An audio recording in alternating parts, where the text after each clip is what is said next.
Hi, attorney. Can you explain what is show cause order? Well, a show cause order, as the name suggests, it is an order coming from a court, an administrative or quasi-judicial body that orders a person to show cause why no sanction should be imposed against him or her for violating the law, the rules, or other regulation. For example, yung nasikat po ngayon na COMELEC, may mga show cause order na in-issue.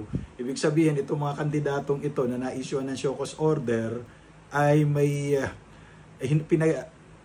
pinaniniwala ang paglabag doon sa mga batas at regulasyon tungkol sa eleksyon at sa pangangampanya.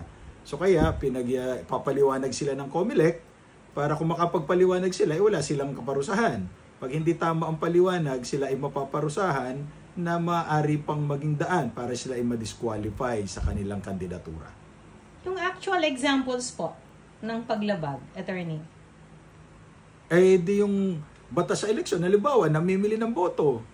Halimbawa, nangangampanya na nagsasabi ng mga kabastusan dahil ito ay paglabag doon sa Republic Act 11313 o yung Safe Spaces Act.